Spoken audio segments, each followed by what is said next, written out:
ओम नीलकंठाय नमः। हर हर महादेव। आप सभी का हार्दिक स्वागत है आपके अपने चैनल कृष्ण सखी स्टोरीज पर। भगवान शिव की कृपा आप और आपके परिवार पर सदा के लिए बनी रहे। आज के इस वीडियो में आप सुनेंगे सोमवार व्रत कथा, शिव चालीसा पाठ और भगवान शिव की आरती। आइए कथा आरंभ करते हैं। बोलिए भगवान शिव शंकर की जय। पौराणिक समय की बात है, किसी नगर में एक साहूकार रहा करता था। उसके पास धन दौलत की कोई कमी नहीं थी, परंतु उसके कोई संतान नहीं थी, जिस कारण वह हमेशा दुखी रहा करता था। परंतु उसका भगवान शिव पर अटूट विश्वास था। वह भगवान शिव की पूरी श्रद्धा और भक्ति से पूजा किया करता था। हर सोमवार के व्रत किया करता था और भगवान शिव के मंदिर में जाकर वह भगवान शिव और माता पार्वती की नियम से पूजा किया करता था। उसकी ऐसी अटूट भक्ति देखकर एक दिन माता पार्वती प्रसन्न होकर भगवान शिव से कहने लगी, हे प्रभु, आप साहूकार की मनोकामना पूर्ण क्यों नहीं कर देते? तब भगवान शिव ने पार्वती जी से कहा, हे पार्वती,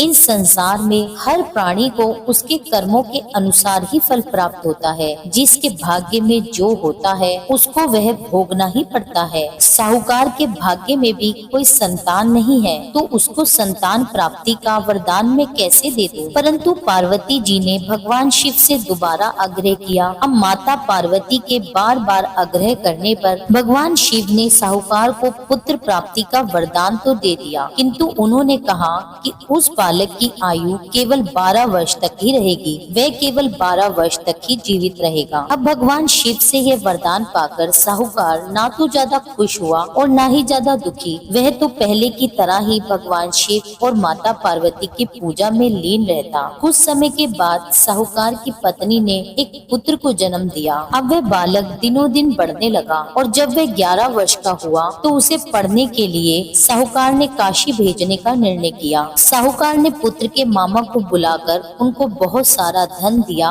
और कहा कि तुम बालक को लेकर काशी में विद्या प्राप्ति के लिए जाओ और तुम लोग मार्ग में यज्ञ कराते जाना, ब्राह्मणों को दान दक्षिणा देना, भोजन कराना। अब दोनों मामा भांजे इसी तरह यज्ञ कराते हुए और ब्राह्मणों को भोज कराते, दान दक्षिणा देते हुए काशी की तरफ चल दिए। अब चलते चलते रात्रि के समय एक नगर में मामा और भांजे रुक गए। उन्होंने सोचा कि यहाँ कुछ विश्राम करके चलेंगे। उस दिन उस नगर में वहाँ के राजा की कन्या का विवाह होना था और जिस राजकुमार से कन्या का विवाह होना था वह एक आंख से काना था। उस राजकुमार के पिता ने सोचा कि अपने पुत्र के काना होने की बात छुपाने के लिए क्यों न मैं साहूकार के पुत्र को दूल्हा बनाकर राजकुमारी से उसका विवाह करा दूं। विवाह के बाद इसको बहुत सा धन देकर विदा कर दूंगा और राजकुमारी को अपने नगर ले जाऊंगा। राजकुमार के पिता ने उस लड़के को विवाह में बैठने के लिए राजी कर लिया। लड़के को दूल्हे के वस्त्र पहनाकर उसका विवाह राजकुमारी से करा दिया गया, किंतु साहूकार का पुत्र तो ईमानदार था।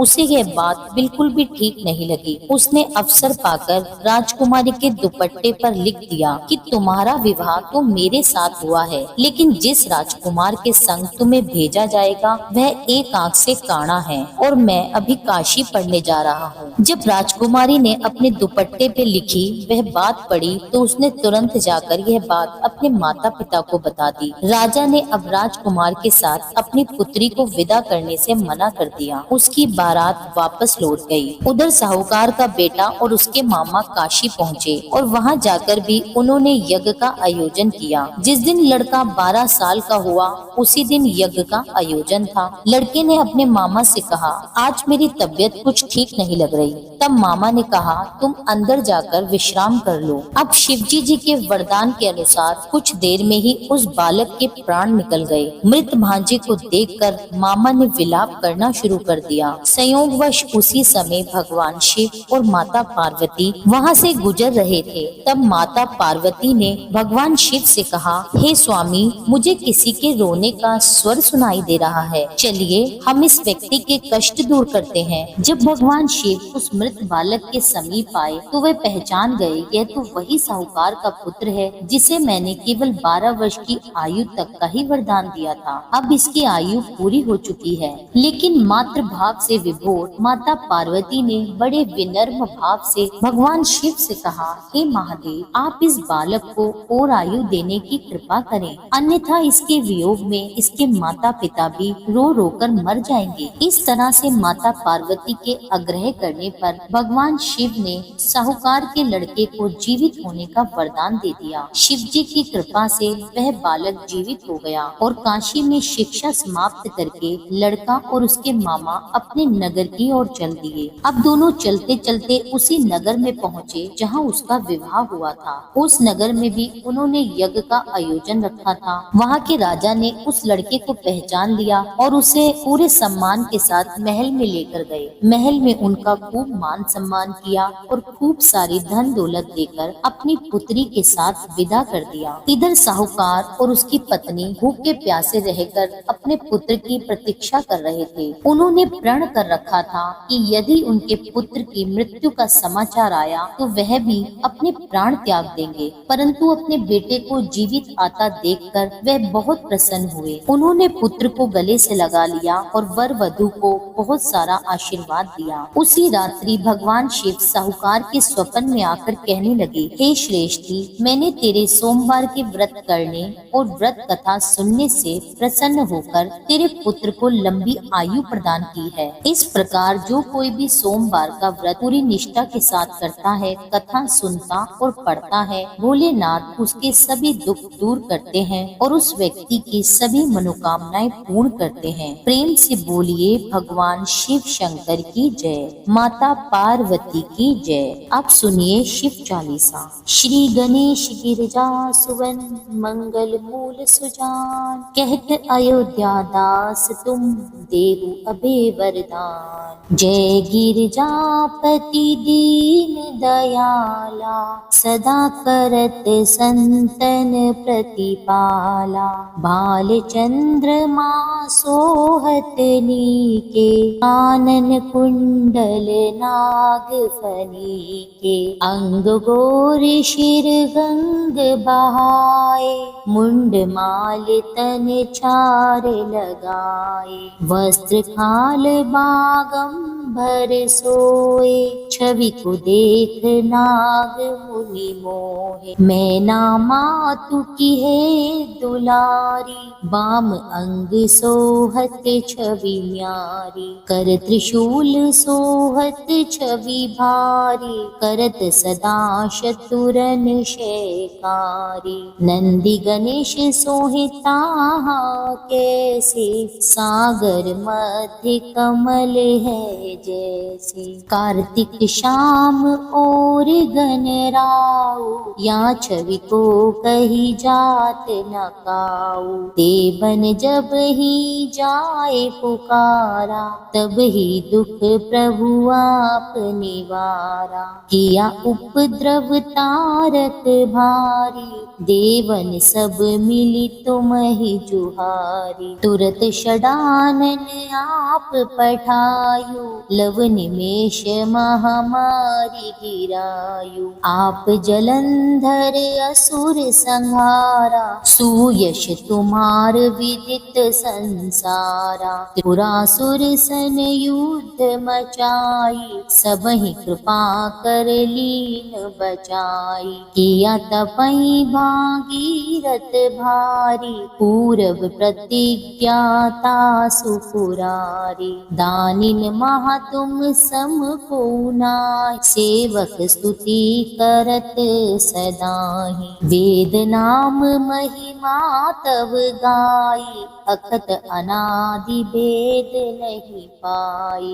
प्रगट उदति मंथन में ज्वाला, जरे सुरासुर भये विहाला। कीन्ह दया तहाँ करि सहाई, नीलकंठ तब नाम कहाई। पूजन रामचंद्र जब कीन्हा, जीत के लंक विभीषण दीना। सहस जैस कमल में हो रहे धारी, कीन्ह परीक्षा तबहि पुरारी। एक कमल प्रभु राखयु जोई, कमल नयन पूजन चाहा सोई। कठिन भक्ति देखी प्रभु शंकर, भये प्रसन्न दिए इच्छित वर। जय जय जय अनंत अविनाशी, करत कृपा सबके घटवासी। दुष्ट सकल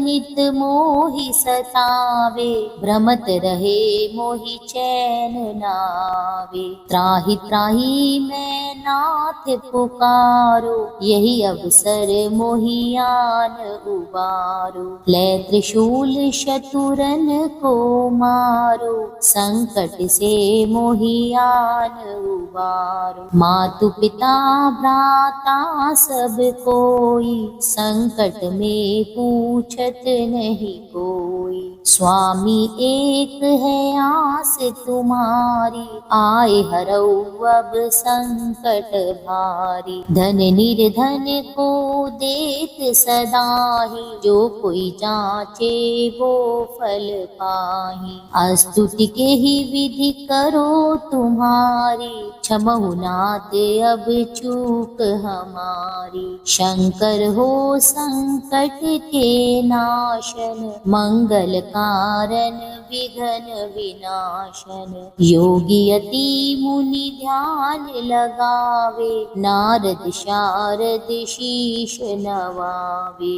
नमो नमो जय नमो शिवाय, सुर ब्रह्मादिक पार न पाए। जो यह पाठ करे मन लाई, ता पार होत है शंभु सहाय। रिनिया जो कोई हो अधिकारी, पाठ करे सो पावन हारी। पुत्रहीन करे इच्छा कोई, निश्चय शिव प्रसाद ते ही होय। पंडित त्रयोदशी को लावे, ध्यान पूर्वक होम करावे। त्रयोदशी व्रत करे हमेशा, तन नहीं ताके रहे कलेशा। धूप दीप नैवेद्य चढ़ावे, शंकर सम्मुख पाठ सुनावे। जन्म जन्म के पाप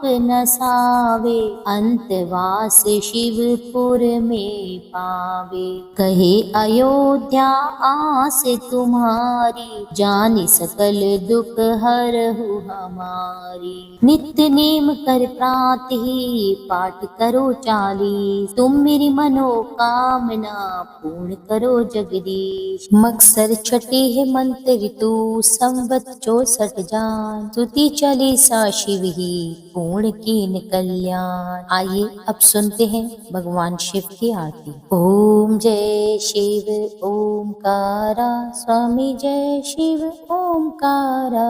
ब्रह्मा विष्णु सदा शिव अर्धांगी धारा। ओम जय शिव ओमकारा, एकानन चतुरानन पंचानन राजे। हंसानन गरुड़ासन वृषवाहन साजे। ओम जय शिव ओमकारा, दो भुज चार चतुर्भुज दश भुज अति सोहे। तीनों रूप निरखता त्रिभुवन जन मोहे। ओम जय शिव ओमकारा, अक्षमाला बनमाला मुंडमाला धारी। चंदन मृग मद सोहे, वाले शुभकारी। ओम जय शिव ओमकारा, श्वेतांबर पीतांबर बाघांबर अंगे। सनकादिक ब्रह्मादिक प्रेतादिक संगे। ओम जय शिव ओमकारा, करके मध्य कमंडल चक्र त्रिशूल धरता। जग करता संहरता जग पालन करता।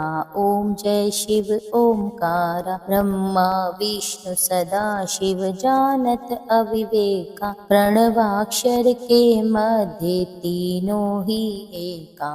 ओम जय शिव ओमकारा। त्रिभुवन स्वामी जी की आरती जो कोई नर गाता। कहत शिवानंद स्वामी मन वांछित फल पाता। ओम जय शिव ओमकारा। प्रेम से बोलिए भगवान शिव शंकर की जय। आरती के साथ ही वीडियो की समाप्ति होती है। उम्मीद करती हूँ यह वीडियो आपको अच्छी लगी हो। वीडियो अच्छी लगी हो तो आप सभी से मेरा अनुरोध है कि इस वीडियो को लाइक जरूर करें, और जिन भी लोगों ने अभी तक हमारे चैनल को सब्सक्राइब ना किया हो उन सभी से मेरा विनम्र अनुरोध है कि चैनल को सब्सक्राइब कर लीजिए, ताकि आपको धार्मिक जानकारी सही समय पर मिल सके, धार्मिक कथाएं सुन सकें आप। इस वीडियो को लाइक करने के साथ साथ अपने फैमिली और फ्रेंड्स में भी शेयर कीजिए। मिलती हूँ आपसे एक अगली वीडियो में, जब तक के लिए जय श्री राधे।